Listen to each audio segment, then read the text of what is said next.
지금부터 보실 내용은 이제 관행도 문제. 우리가 지난 시간까지 해서 필기 시험 대비한 이론적인 내용을 좀 설명을 받고요. 또 이제 실기 시험 대비해서 또 이론 시험에 대비한 이제 엑셀에 대한 실무적인 내용도 살펴봤어요. 그래서 이제 다 끝나고 이제 필기 시험 대비를 하셔야 되기 때문에 관행도 문제를 기준으로 설명을 드릴 겁니다. 국가기술 자격 시험은요, 관행도 문제를 반드시 내게 돼 있어요.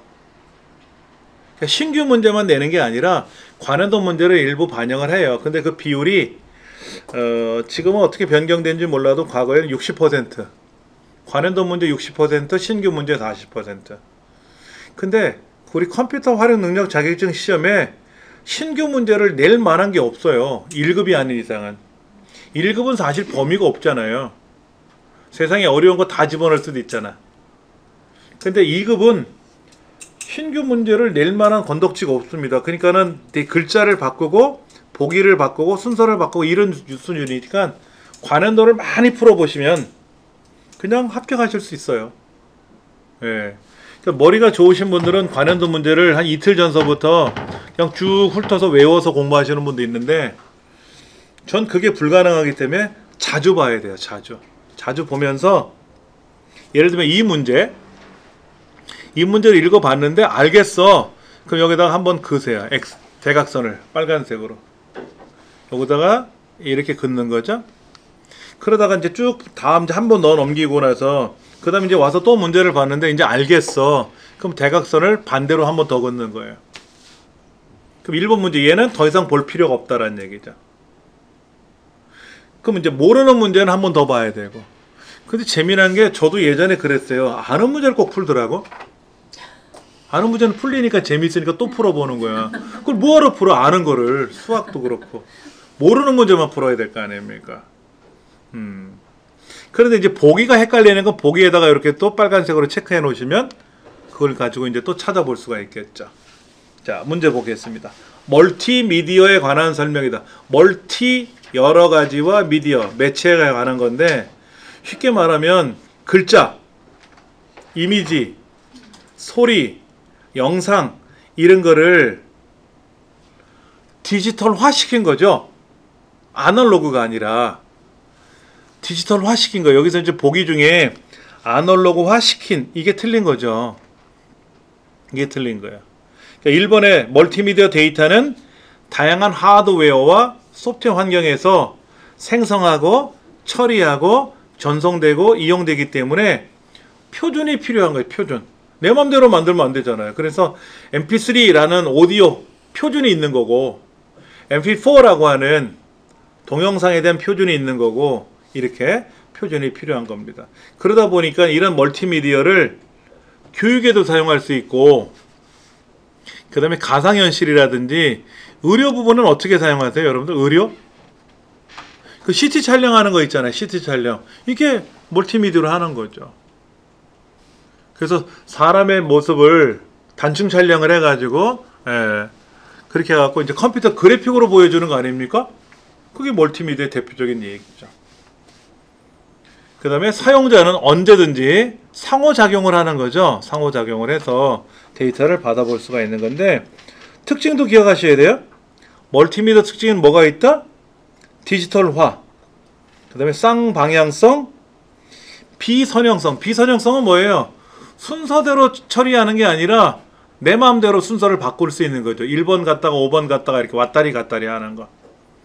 옛날 비디오 테이프는 어때요? 순서대로 틀어야 보기가 쉬운데, 지금은 디지털이니까 마우스로 원하는 영상을 위치를 지정해 줄 수가 있는 거죠. 그리고 아까 보기처럼 통합적으로 글자, 그래픽 이런 것들이 통합되어 있는 거다라는 거죠. 단지 그게 아날로그가 아니라 디지털 방식으로 처리한다라는 거 기억을 하셔야 됩니다. 2번 문제. 비트맵 이미지를 확대하였을 때, 비트맵 이미지가 뭐예요? 픽셀로 제작되어 있는 거, 픽셀.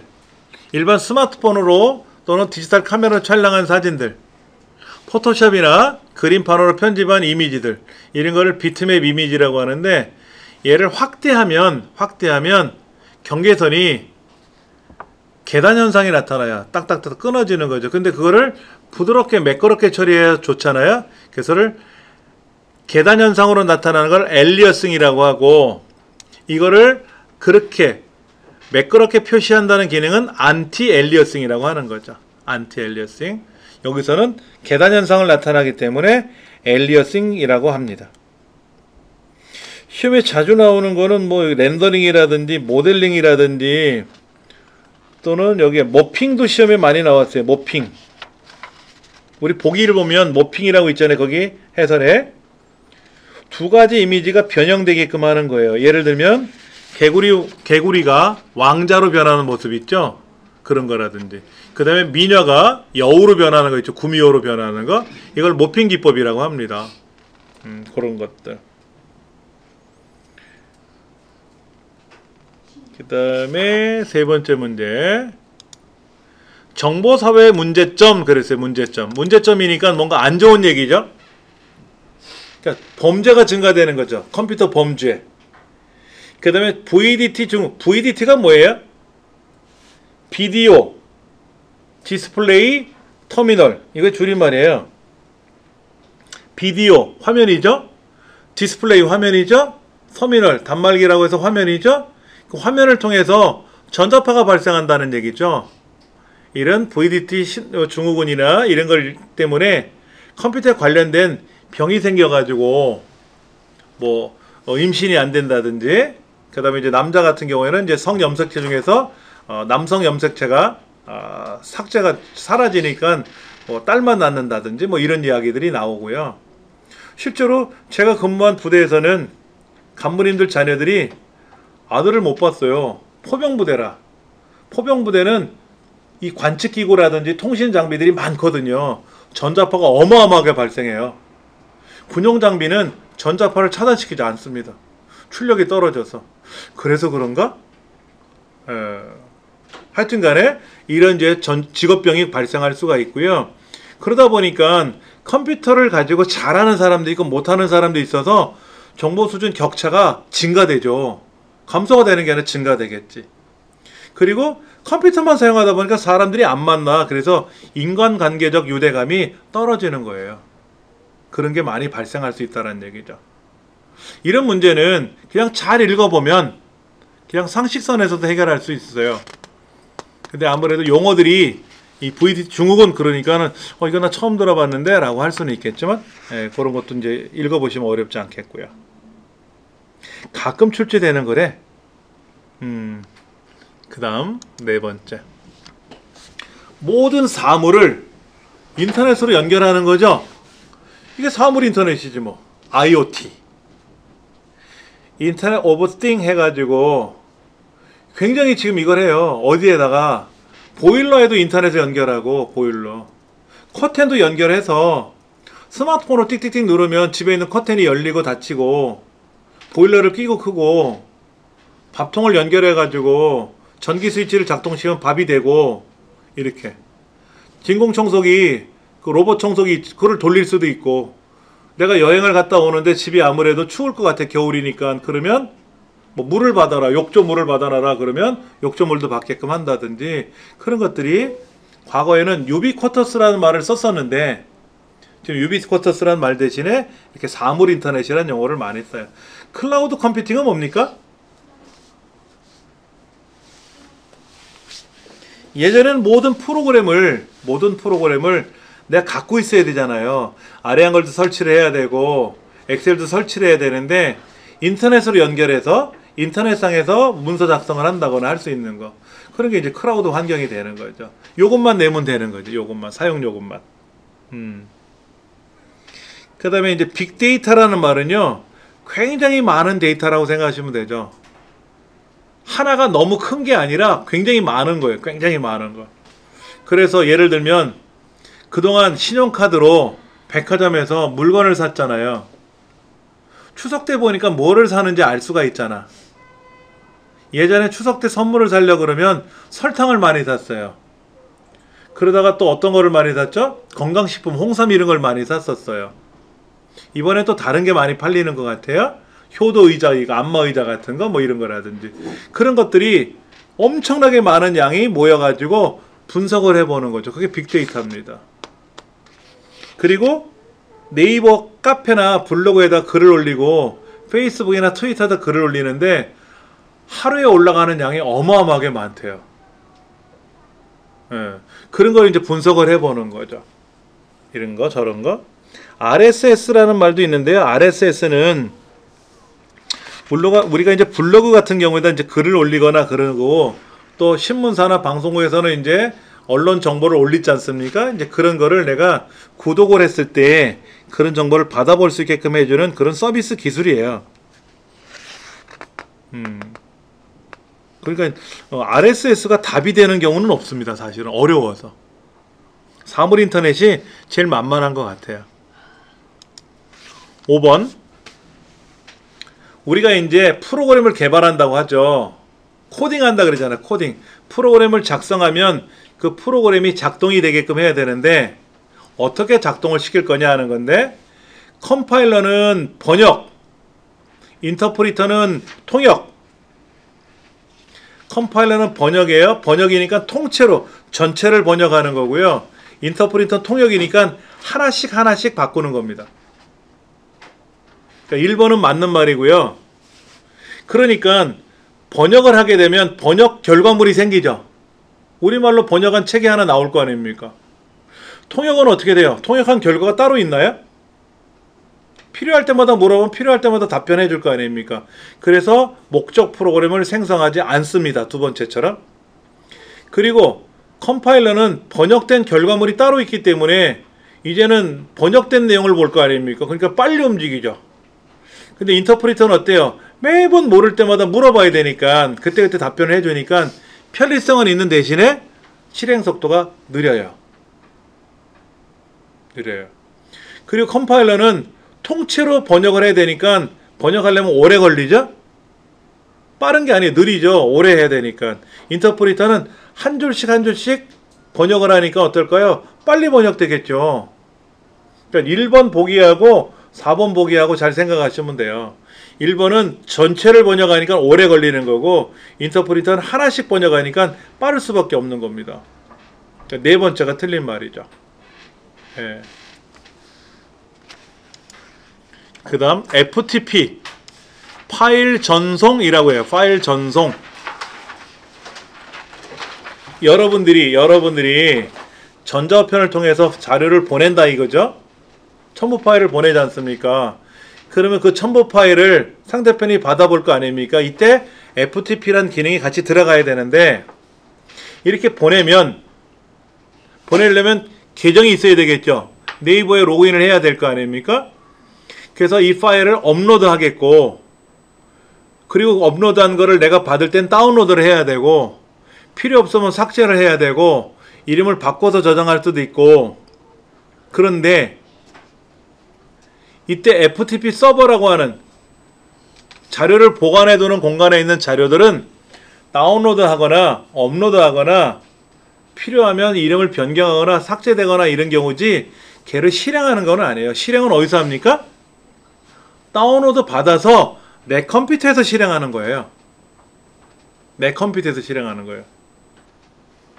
거기서 실행된 결과를 내가 보는 게 아니에요. 프로그램은 다 내 컴퓨터에 와서 실행하는 겁니다. 서버에 있는 프로그램을 실행하는 게 아닙니다. 예.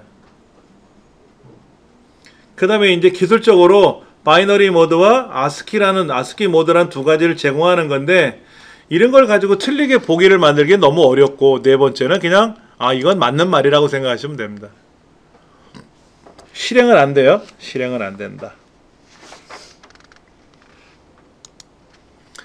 인터넷을 사용할 때 자주 방문하게 되는 웹사이트 같은 게 있어요. 네이버나 다음이나 구글이나 이런 데 가면 전자우편도 있고 뉴스도 있고 뭐 여러 가지 서비스를 해주잖아요. 다양하게. 이거를 포털 사이트라고 부르죠. 포털은 성문, 광화문, 이런 성문, 남대문, 그 다음에 큰 집, 아주 부유한 집의 대문, 이런 거를 포털이라고 불러요. 그러니까 그 안에 들어가면 온갖 많은 것들이 있겠죠. 그래서 포털 사이트라고 불러요. 과거에는 그냥 홈페이지라고 했었어요. 초기에는. 왜냐면 기업들만 홈페이지를 갖고 있었으니까 개인은 없어가지고 그냥 홈페이지 그랬는데 개인들도 다 홈페이지를 쓰잖아요. 저도 쓰잖아요. 그래서 바뀐 거죠. 포털 사이트라고 바뀐 거죠. 커뮤니티 사이트는 뭐예요? 뭐 카페 같은 거를 커뮤니티 사이트라고 하겠죠? 미러 사이트도 시험에 잘 나와요.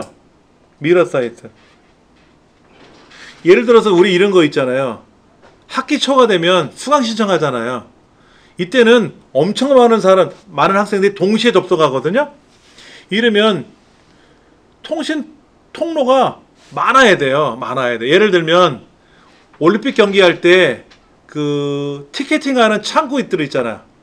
그게 많아야 되잖아요. 그래야 동시적으로 티켓을 구매해서 들어갈 거 아닙니까? 여러 개를 만들어 놓겠죠. 그렇죠? 그런 것처럼 미러 사이트라고 하는 거는 폭주하면 안 되니까 미러, 거울처럼 똑같은 거를 더 복제해서 만들어 쓰는 거를 미러 사이트라 그래요. 얘도 시험에 자주 나오는 보기 중에 하나입니다. 8번 인터넷에 관한 설명이다 라고 되어 있네요. URL은 인터넷 주소를 URL이라 그래요. http://www.naver.com 뭐 이런 거 URL 주소라고 하죠. 그 다음 인터넷은 TCP/IP 프로토콜을 통해 연결된 상업용 네트워크로 인터넷에 의해서 운영된다 라고 되어 있어요. 상업용 네트워크입니까? 인터넷이? 상업적인 것도 하죠. 그 다음에 상업을 하던 비상업적으로 하는데 어느 통제기구에 의해서 운영되는 건 아니죠. 자발적으로 운영되는 거 아닙니까? 대신에 그 도메인을 관리하는 거는 인터넷이라는 데서 도메인을 관리해 주는 거고 그 인터넷에서 통제하거나 이러지는 않아요. 네, 우리나라는 KISA, 키사라고 하는 한국인터넷진흥원에서 우리나라 도메인을 관리하는 거고 IP 주소는 인터넷 연결된 컴퓨터마다 구분하기 위한 고유 주소고 그래서 우리가 www이라고 하는 서비스를 이용해서 네이버도 들어가고 다음도 들어가고 구글도 들어가는 거죠. 예. 그러니까 두 번째가 약간 헷갈리게 해놨는데 그냥 자발적으로 운영된다고 생각하시면 돼요. 통제기구가 있는 건 아니에요. 통제기구가 있는 건 아닙니다. 물론 누가 통제는 하겠지. 우리나라 통제하잖아요. 근데 그거를 자발적이라고 표현해야 되는 거야. 자, 컴퓨터 범죄. 범죄니까 뭐예요? 나쁜 얘기죠. 나쁜 얘기 아닙니까? 미운 소리니까 전산망을 이용해서 개인정보 유출하면 어떻게 돼요? 임금님기는 당나귀기요. 국가원수에 대한 개인정보가 유출됐잖아요. 그렇죠. 그러니까 이제 잘못된 거지. 그런 거는 이제 범죄적으로 처리가 된다 이거죠. 그 다음에 바이러스를 제작하고 유포하는 거는 범죄지만 그 백신을 제작하고 유포하는 거는 알약 이거 제작하고 유포하는 건 고마운 일이죠. 백신을 제작하고 유포하는 거는 좋은 얘기입니다. 그렇죠. 저작권이 있는 웹 콘텐츠를 복사하고 내 마음대로 사용하면 어떻게 돼요? 안 돼. 저작권이 있는 거는 허락을 받아야죠. 저작권에 관한 이야기가 또 나올 수 있는데 우리 책에 있나 볼까요? 저작권? 저작권이 따로 없네. 자, 저작권에 관한 몇 가지만 좀 적어 드릴게요. 저작권. 이거는 저작자에 대한 법적 권리를 말하는 거예요. 저작권은. 그래서 저작자가 생존 시에 계속 지속이 되고요. 사망 시에 70년간 법적 유지를 하는 겁니다. 그러면 그 저작권법에 의한 저작료도 발생할 수 있잖아요. 그거는 누군가가 가족이나 누군가가 승계하면 되죠. 그렇죠? 저작료를 받으면 되죠. 근데 이제 저작자가 죽고 나서 70년이 지나면 저작권도 사라지고 저작료도 안 내도 되는 거죠. 그러니까 만약에 제가 글을 썼어요. 유명한 소설을 근데 그 소설을 누군가가 미국에 있는 사람이 번역해 가서 쓰겠대. 그럼 저한테 허락을 받아야 돼요? 그럼 그 사람 또 영어로 썼으니까 그 사람이 또 저작권을 갖고 있는 거죠. 영어에 대한 거는. 그 제가 살아있는 동안은 저작권료를 받을 수도 있고 그 사람도 번역했으니까 저작권료를 갖고 있었겠죠. 그 제가 죽으면 저희 뭐 와이프라든지 자녀들이 70년간은 또 유지를 할 수가 있는 거죠. 70년이 지나면 그때는 막말로 개털되는 거죠. 누가 갔던 말던. 또 게임을 생각해 보세요. 프로그램을 개발했는데 개발자가 죽고 나서 70년 지나면 그 프로그램 안 쓸 거 아닙니까? 그렇다고 내가 만들었네 하고 거짓말하면 안 되겠지. 저작권은 사라졌다 하더라도 거짓말하면 안 되겠고 그때는 마음대로 써도 된다는 얘기죠. 영어로 뭐라 그래요? 저작권을 카피라이트라고 하죠.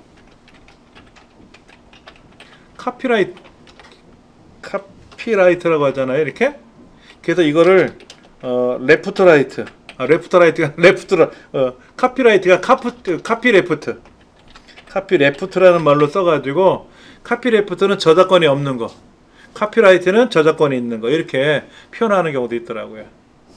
예. 그래서 인터넷상에 가면 카피레프트.org인가 본 것 같은데 이것도 누가 or.kr 볼까요? 카피레프트도 들어있는데 여기 어딘가에 갖고 있어요. 이것도 이거는 우리나라는 안 들어가네. 네, 우리나라 안 들어가고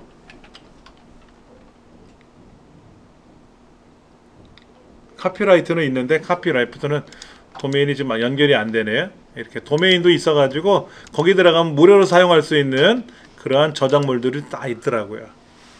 저작권에 관한 거. 예.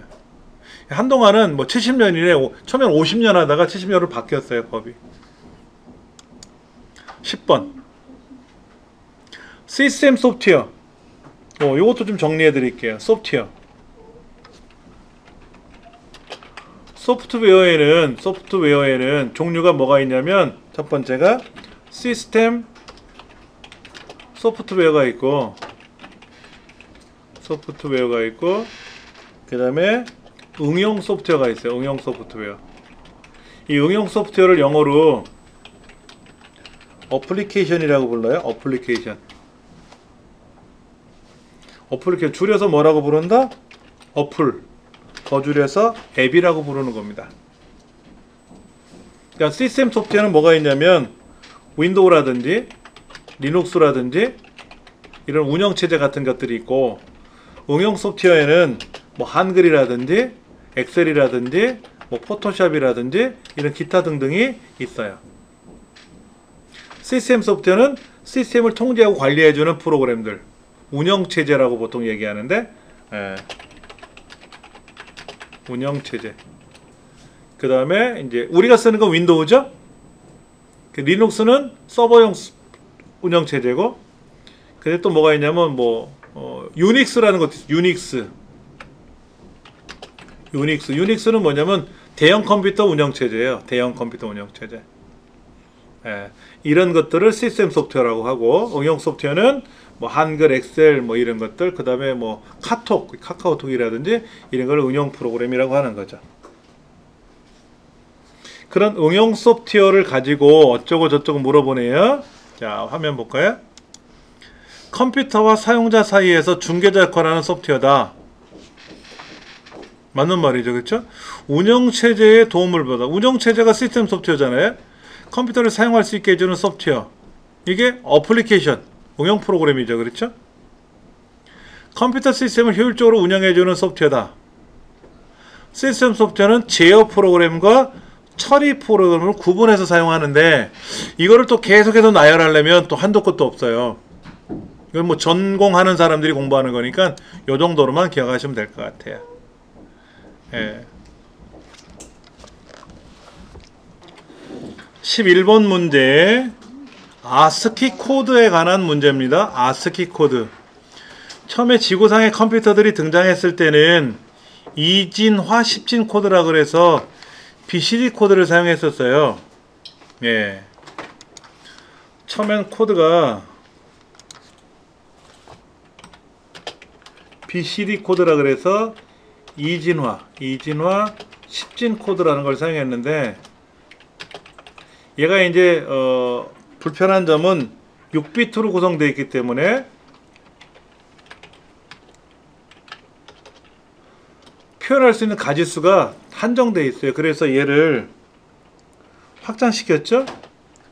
EBCD IC라는 거로 해서 이거는 이제 확장 이진화 10진 코드다 라고 하는 거로 이제 만들었어요. 얘는 이제 8비트입니다. 8비트. 그래서 표현할 수 있는 가지수가 굉장히 많아졌어요. 그래서 이거 현재 컴퓨터들, 대형 컴퓨터죠. 대형 컴퓨터, 슈퍼컴퓨터나 이 대형 컴퓨터들이 사용을 하는 거죠. 그런데 이제 그 과정에서 이제 뭐가 뭐냐면 통신이 필요하게 된 상황이 발생을 하죠. 그러니까 통신을 하려니까 통신 비용이 비싸고 또 느리고, 통신이 느리고, 그러다 보니까는 8비트를 7비트로 변형해서 사용할 수밖에 없다라는 얘기죠. 그래서 만들어진 게 바로 아스키 코드예요. 아스키 코드를 사용하게 생긴 거죠. 얘는 이제 7비트고요. 128가지를 표현할 수 있는, 이렇게 바뀐 겁니다. 그러니까 EBCDIC 코드를 아스키 코드로 바꿔서 통신을 해서 보내면 저쪽 상대편 컴퓨터에서는 아스키 코드로 받은 입력 데이터를 다시 EBCDIC 코드로 바꾸면 되죠. 바꾸는 건 빠르니까 통신을 그렇게 이제 하게 된 거예요. 환경이. 그러니까 BCD 코드를 확장한 코드로 대형 컴퓨터 사용하는 거는 EBCDIC 코드지 아스키 코드는 아니에요. 통신 코드입니다. 그리고 이진화 10진 코드가 BCD 코드고, 이거는 4개 존과 2개의 존하고 4개 비트, 6비트고요. 그 다음에 에러 검출 및 교정이 가능한 코드는 뭡니까? 해밍 코드죠. 해밍 코드. 네 번째는 해밍 코드예요. 세 번째는 그냥 BCD 코드인데 하나의 문자를 4개 존 비트와 4개 디지트 비트로 표현한 거는 EBCDIC고 또 다르고, 합쳐서 8비트냐 6비트냐 7비트냐. 그런데 이제 아스키 코드를 확장을 시키면 8비트가 되죠. 7에서 확장되니까 8이 됐잖아요. 256까지가 되는 거지. 이걸 왜 내는지 몰라? 이렇게 단순한 거를. 거기 해설이 잘 나와 있으니까 참고하시기 바랍니다. 그러니까 BCD 코드가 나오고 아스키 코드가 나오고 EBCDIC 코드가 나온 게 아니라 BCD 먼저 나오고 EBCDIC를 쓰다가 통신 때문에 아스키를 새로 만든 거예요. 근데 이제 6, 8, 7이다 보니까 6, 7, 8을 설명하려고 순서를 그렇게 나열한 것 뿐이죠. 그 다음 12번 문제. 연산속도 빠르기를 나타나는 것. 처음에 이제 밀리세컨드 1000분의 1, 마이크로 100만 분의 1, 나노세컨드 10억분의 1, 1피코세컨드 1조분의 1초 이렇게 된 거죠. 거기 해설해 보시면 빠른 거하고 용량 큰 거하고 작은 거하고 표현되어 있죠. 바이트, 킬로바이트, 메가바이트, 기가바이트, 테라바이트, 페타바이트 뭐 이런 거, 이런 거. 또 빠르기 속도라든지 이런 거. 레지스터가 가장 빠르고, 그 다음에 캐시로 사용하는 SRAM이 빠르고, 그 다음에 DRAM이 빠르고, 이런 것들 나와 있는 거 확인하셔야 되고. 13번 레지스터가 뭐라 그랬죠? CPU 내에서 사용하는 임시기억 공간들을 레지스터라 그랬어요. 그러다 보니까 기억장치잖아요. 기억장치라서 CPU 안에 있으니까 가장 빠르죠. 메모리 중에서 가장 빠른 속도를 갖고 있는 거죠. 그래서 그 레지스터 안에는 종류가 굉장히 많아요. 연산장치에 사용하는 레지스터도 있고 제어장치에 사용하는 레지스터도 있는데, 명령 레지스터는 현재 실행 중인 명령어가 뭔지를 알고 있어요. 그걸 갖고 있는 거고, 프로그램 카운터 레지스터는 다음번에 실행할 명령어가 어디에 있는지 그 위치를 갖고 있어서 가져와서 실행하면 되고, 이때 실행이 되면 명령 레지스터가 기억을 해주는 거고, 운영체제 시스템 정보를 기억 관리하는 거는 레지스터는 그런 거 안 하죠. 물론 현재 상태가 어떤 상태인지 계산했더니 더하기인지 양수인지 음수인지, 뭐 그 다음에 5 더하기 6 하면 1이 하나 10자리가 하나 올라가잖아요. 그런 뭐 올림수라든지 내림수 같은 거를 기억하는 PSW 레지스터도 있긴 있습니다만, 시스템의 정보를 기억하고 관리하는 건 레지스터 하나 갖고는 처리할 수가 없어요. 운영체제 정보가 얼마나 많습니까? 하나 갖고는 처리를 못하죠. 그 다음 업그레이드 할 때는 빠르게 하는 방법이 있고 용량을 크게 하는 방법이 있죠. 또 버전을 높이는 것도 있죠. 윈도우를 7에서 윈도우 10으로 바꾼다든지, 하드디스크 용량을 크게 한다든지, CPU 클럭 속도를 많이 한다든지, DVD를 1배속에서 2배속으로 숫자를 높인다든지, 메모리 용량을 높인다든지, 이런 거는 크면 좋은 건데 접근 속도는 빨라야 좋은 거 아닙니까? 빠르기를 나타나는 거는 작아야 좋겠죠. 두 번째 보기는 접근 속도니까 숫자가 작아져야 좋은 거죠. 크면 좋은 게 아니라. 두 번째도 기억을 하셔야 되고요. 그 다음 15번 문제. 윈도우의 네트워크 및 공유 센터에서 고급 공유 설정 옵션에 해당하지 않는 거 되는데, 와우, 이런 거는 어려워요. 어떻게 됩니까? 처음 출시됐다고 나와 있죠? 해설해 보면은 네트워크 공유라는 건 뭡니까? 지금 이제 이렇게 파일이 있고 폴더가 있는데, 이 파일과 폴더를 예를 들어서 얘를 공유하고 싶어요. 그러면 오른쪽 눌러서 공유 대상 뭐 이런 거 있어요. 공유 대상. 아니면 속성에 가서 얘를 공유하겠다라고 하면 어떻게 공유할 건지, 네트워크 파일 및 폴더 공유, 고급 공유, 이런 말들이 나오는데, 이 고급 공유, 다시 보세요. 여러분들이 사용하시는 컴퓨터 안에 들어가면 이렇게 노란색의 폴더들이 있잖아요. 폴더들. 이 폴더를 공유하겠다라는 얘기죠. 왜? 내가 쓰는 거를 내 가족들도 쓰게끔 한다든지, 내가 사용하는 이 폴더를 우리 직원들이 같이 쓰게끔 한다든지 하는 게 공유 아닙니까? 공유? 자원을 공유하는 거 아닙니까? 이때 속성에 들어가서 공유 항목을 클릭해보면 네트워크 파일 및 공유 뭐 이런 것도 있고, 고급 공유라는 곳에 고급 공유를 버튼을 눌러주면 선택한 폴더를 공유하겠다. 이때 공유 이름은 뭐고, 뭐 권한은 뭐고, 뭐 이런 말들이 나올 거예요. 이런 말들이 나오는데, 20명까지 공유를 하겠다. 이게 뭐예요? 우리 직원이 30명인데 처음에 클릭해서 네트워크에 공유하는 사람 20명만 들어와서 보겠다. 왜냐면 공유 수를 늘리면 내가 못 써. 내가 내 컴퓨터에 남이 들어오는 거잖아요. 내 거를 못 쓰는 거, 본인 정작 본인이. 뭐 이런 공유라든지 이런 여러 가지가 있는데, 이게 참 어려운 말이죠. 이더넷은 뭡니까 여러분들? 공유기라고 생각하시면 돼. 공유기. 예.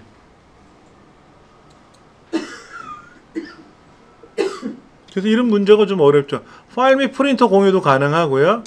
공용 폴더 공유하는 거, 네트워크 검색하는 거 있고, 하여튼 이더넷 공유가 답이다라는 거죠. 참 어려워요, 이런 거는. 그러니까 이거는 왜 낼까요? 틀리라고 내는 거야.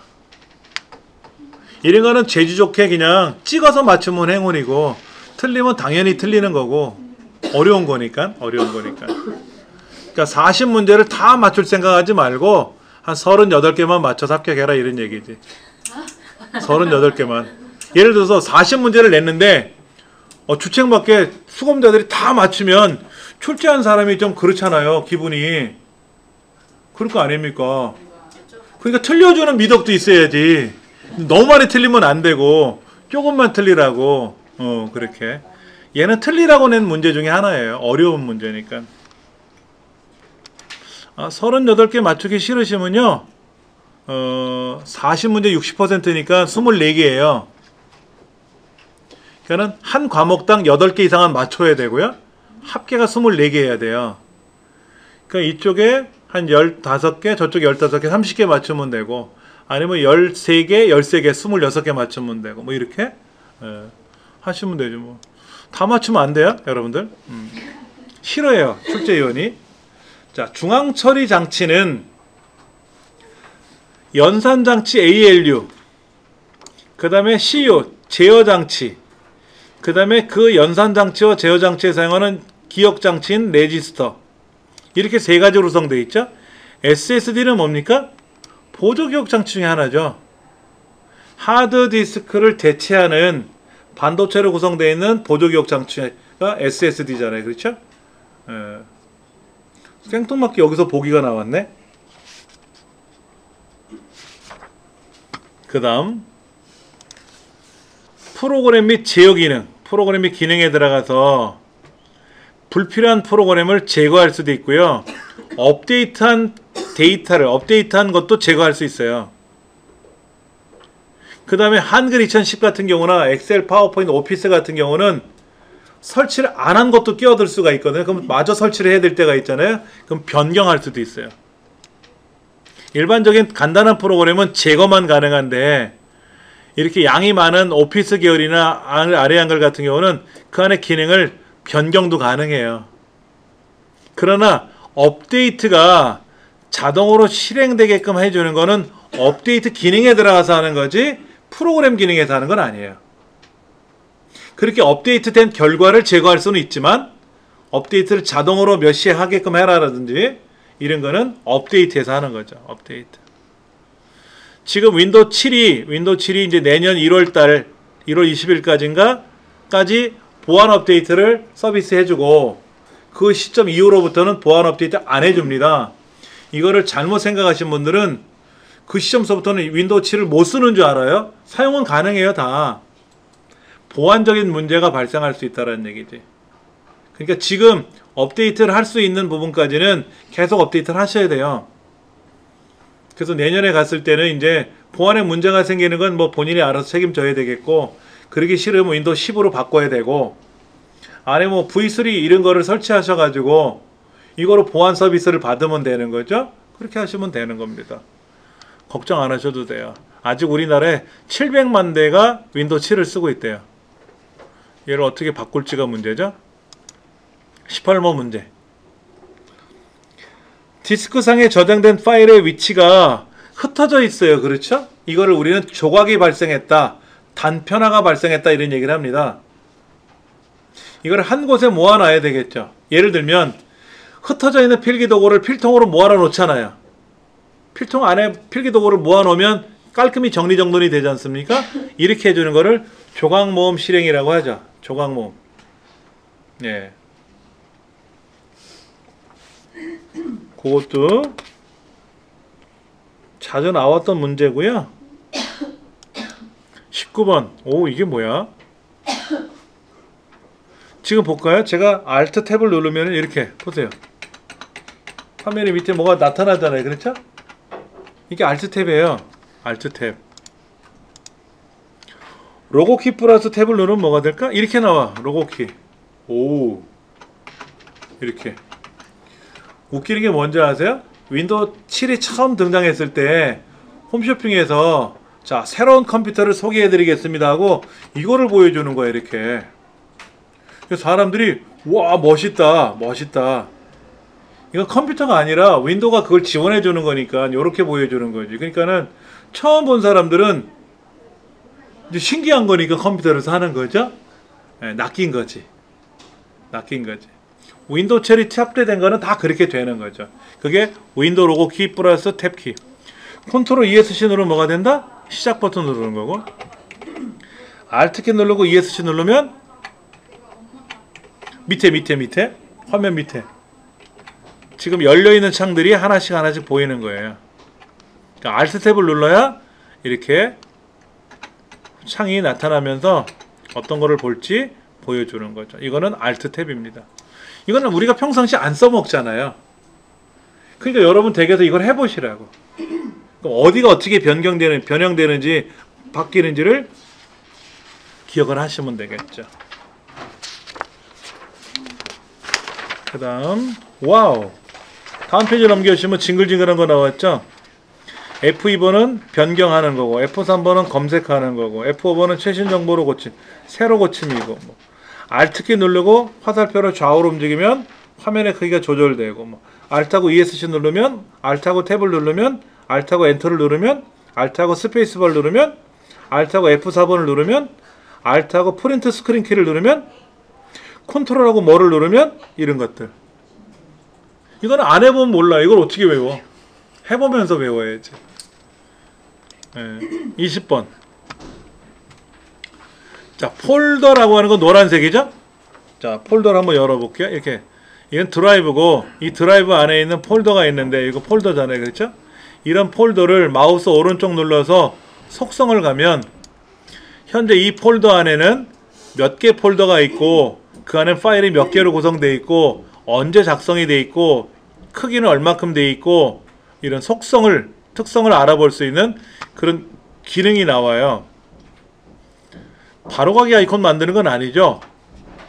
크기 41.8메가. 읽기 전용 특성, 읽기 전용을 누르면 어떻게 돼요? 얘를 누르면 얘를 불러와서 저장을 못하지. 대신에 불러와서 고치고 나서 저장을 누르면 저장이 안 되죠. 읽기 전용이니까. 숨김을 누르면 어떻게 되죠? 얘가 안 보여요. 폴더상에 여기 안 보인다고. 여기 가면 요것이 안 보일 수가 있죠. 그 왜 숨길까요? 보지 말라고. 넌 보지 마. 아는 사람만 볼 거야. 이렇게. 중요한 거는 숨겨놓죠. 그러다 보니까 히든 바이러스라는 것도 있어요. 히든 바이러스. 여기 감염되면 내 컴퓨터 안에 있는 자료가 하나도 안 보여요. 물론 이렇게 보면 분명히 데이터는 차 있다고 나오는데 가서 보면 한 개도 안 보여. 히든 바이러스 감염된 거예요. 그럼 이거를 해결할 수 있는 방법은 있는데 모르는 사람은 포맷해야 돼. 그 안에 자료가 들어있는데 안 보이니까. 그래서 히든 바이러스 속성을 없애는 그런 이제 명령이에요. 이거 명령. 이런 거라든지. 바로가기 아이콘을 만드는 건 아니에요. 그렇죠? 예. 여기까지가 이제 윈도우에 관련된 문제가 되는 거고요.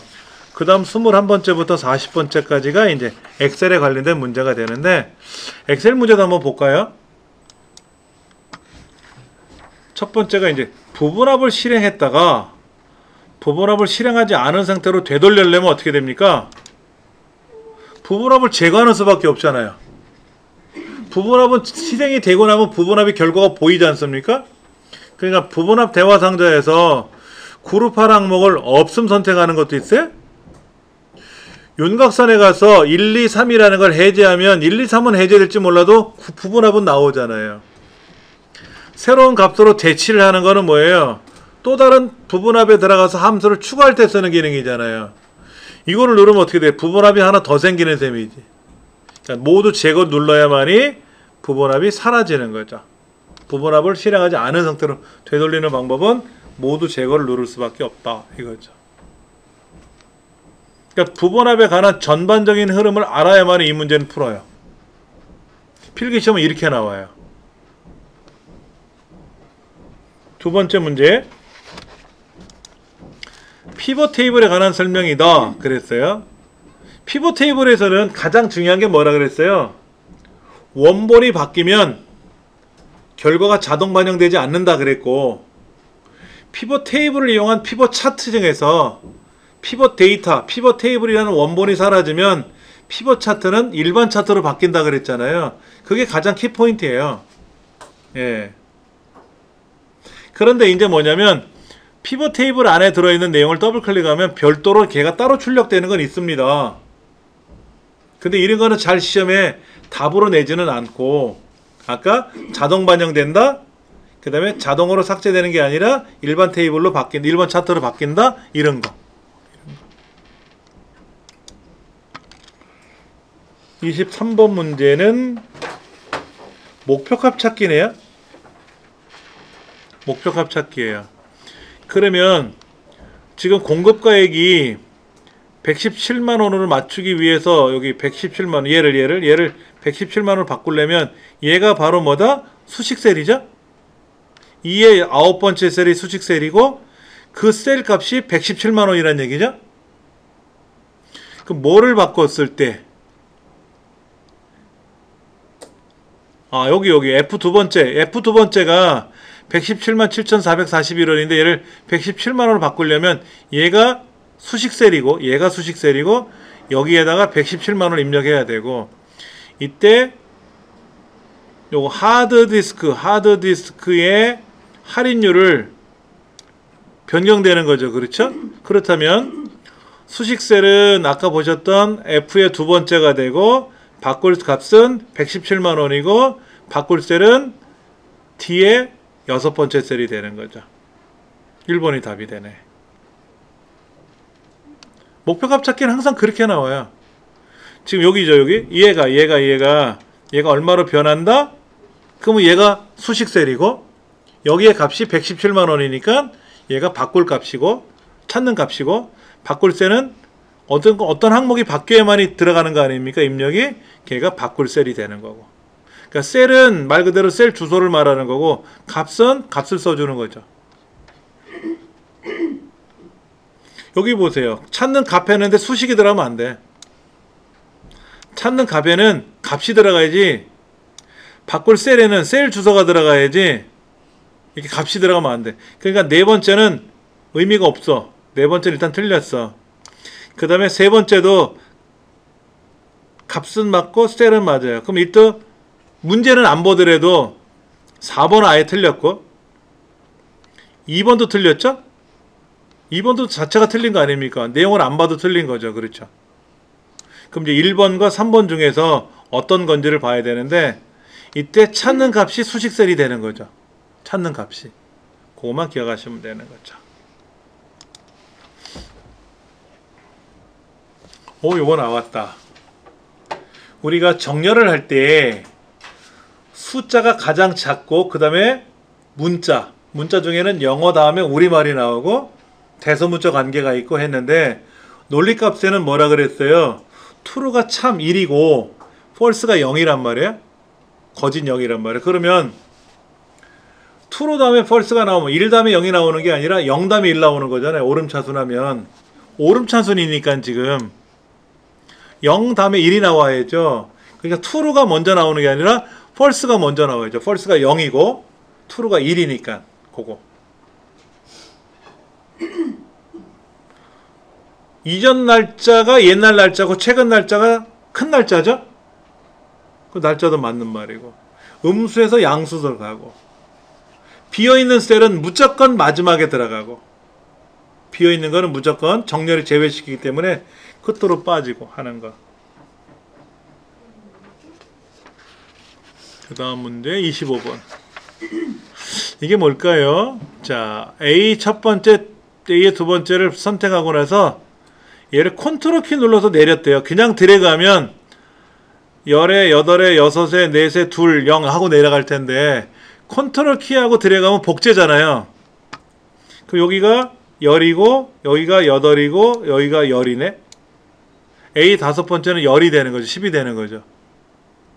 컨트롤하고 드래그 했으니까 복제잖아요. 복제. 그러니까 답은 10이 된다 이거죠. 그 다음 셀 서식. 셀 서식 우리 컨트롤 1번 눌렀잖아요. 그렇죠. 그래서 셀의 너비보다 숫자가 긴 게 들어가면 어떻게 돼요? 반올림을 해준다거나 너비가 넓어지거나 아니면 지수 형태로 나타나거나 그런 게 보였었죠. 통화 형식은 뭡니까? 화폐 단위가 나오는데 숫자와 함께 기본 통화 기호가 셀의 왼쪽 끝에 표시되고 통화 기호의 표시 여부를 선택할 수가 있어요?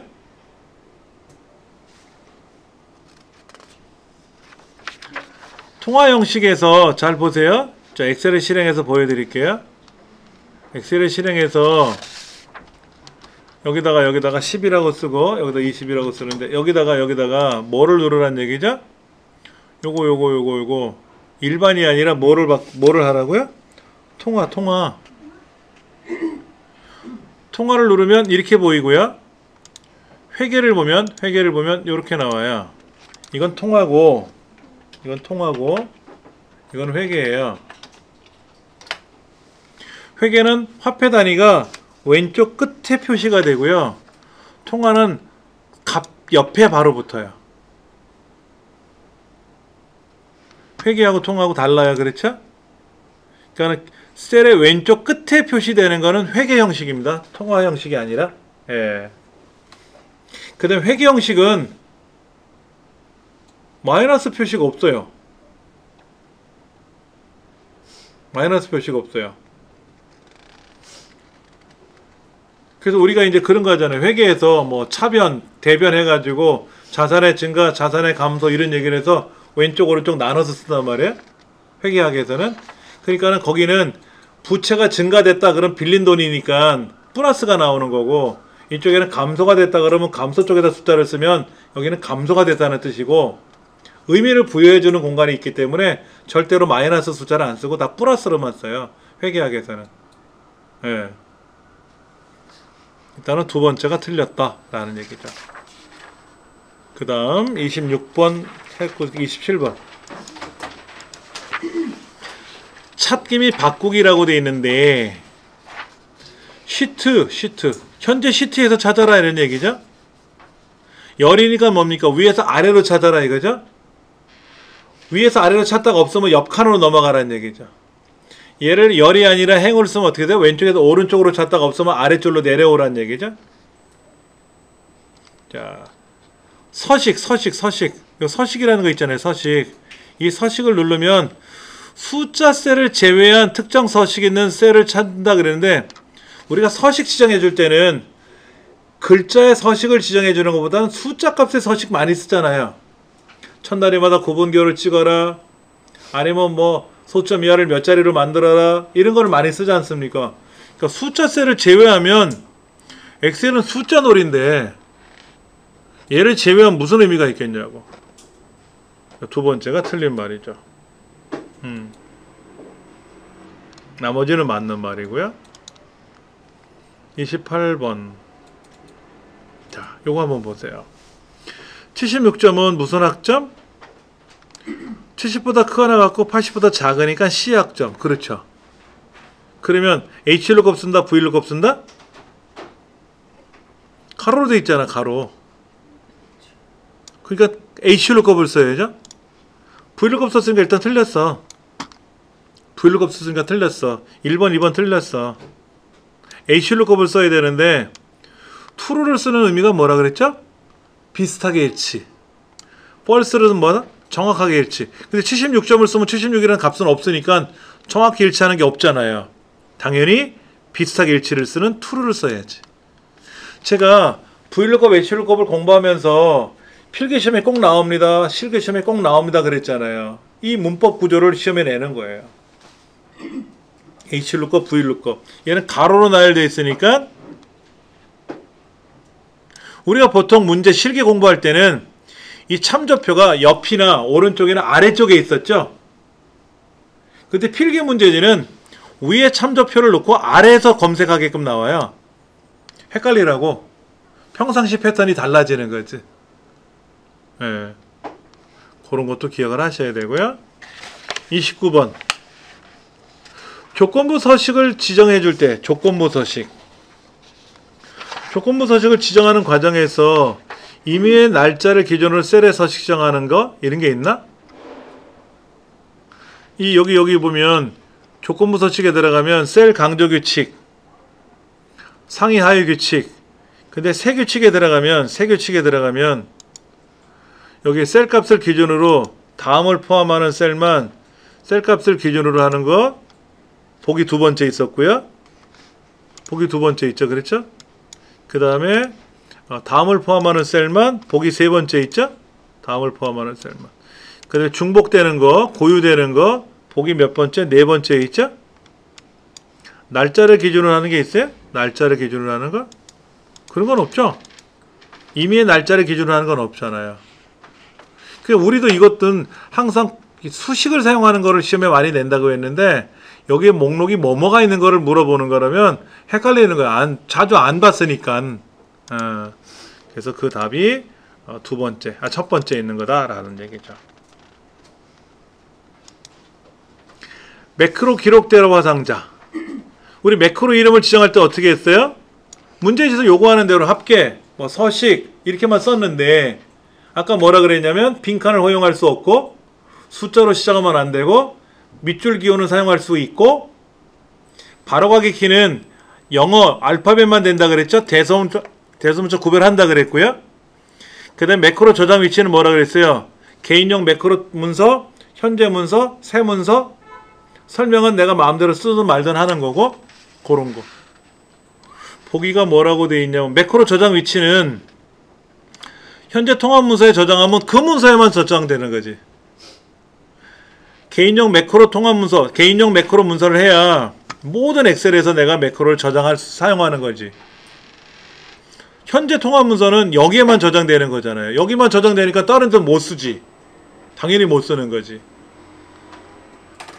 설명란은 비실행문이라 그랬죠. 얘는 실행하는 건 아니라 그랬죠. 언제 고칠 수가 있고 그런 것이 나왔다라는 거죠.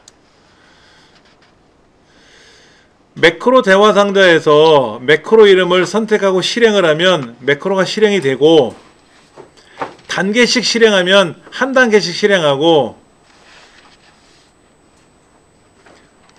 옵션 단추를 클릭하면 바로가기 키를 수정할 수 있고, 뭐를 또 수정할 수 있었죠? 설명란을 수정할 수 있다 그랬죠. 만들기가 있나 여기 보세요. 개발 도구에 가서 매크로 대화 상자에 가서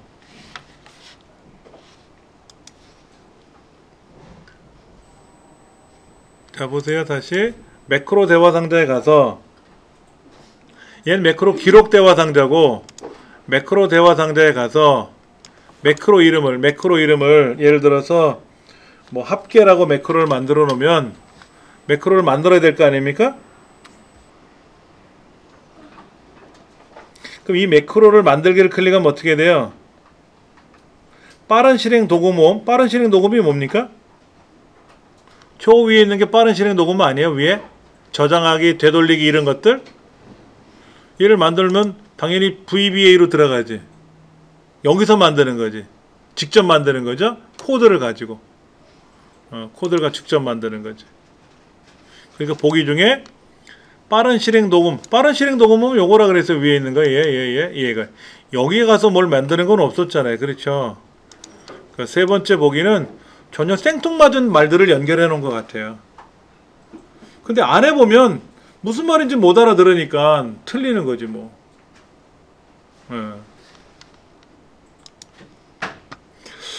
자, 이 문제 한번 볼게요. 추수래. 추수는 뭐예요? 고르는 거죠? 1이면 천하, 2면 대한, 3이면 영광, 4면 기쁨이죠? 그러면 요 92점이 몇 등이에요? 랭크 함수를 써서 이 넷 중에서 순위를 구하는데 97이 1등이고 94가 2등이고 92가 3등이고 85가 4등 아닙니까? 그럼 92는 3등이니까 뭐를 출력해줘요? 영광. 맞잖아요. 추수함수는 어떤 값에 의해서 첫 번째, 두 번째, 세 번째, 네 번째 이걸 나열해 주는 거라 그랬잖아요. 근데 2의 두 번째 셀에 뭔 값이 나올지는 랭크 함수에 의해서 92점이 몇 등인지를 알아야만이, 그게 1이면 천하가 나올 테고, 근데 92점은 3등이니까 영광이란 글자가 세 번째 칸에 있으니까 얘가 나온다는 얘기죠. 답은 영광이다 이거지. 이해가 되시겠어요? 그러니까 이거를 눈으로 보면서 해석을 할 줄 알아야 돼요.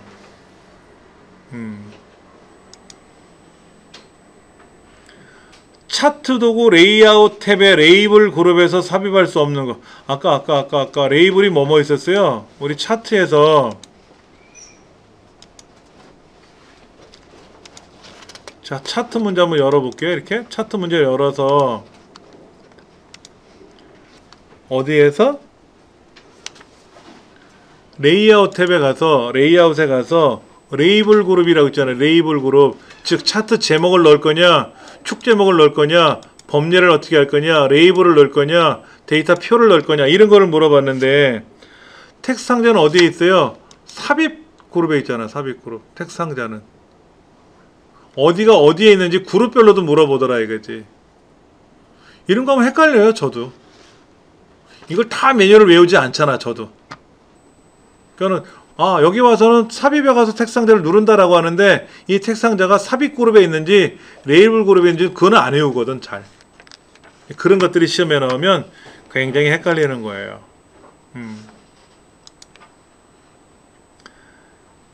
잘못된 인수나 피연산자를 사용한 경우 5 더하기 안녕?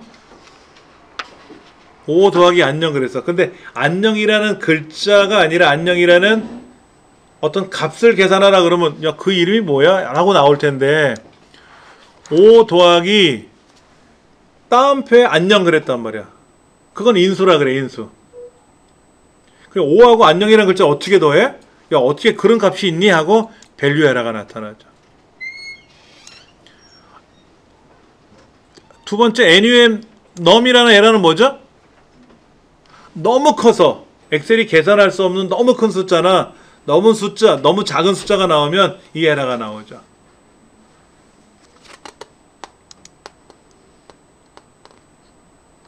여기까지 할게요. 35번은 또 계산하는데 시간이 걸리니까는요. 이건 다음 시간에 하고 지금 한 34문제 풀어봤는데 야, 내가 그동안 공부한 거랑 많이 다르네 라고 하실 수도 있고 뭐 이 정도쯤이야 뭐 하고 하실 수도 있을 거예요. 그러니까 관련도 문제는 반드시 자주 보셔야 돼. 자주. 문제 읽고 답 읽고 문제 읽고 답 읽고 해서 자주 보시면 도움이 많이 될 겁니다.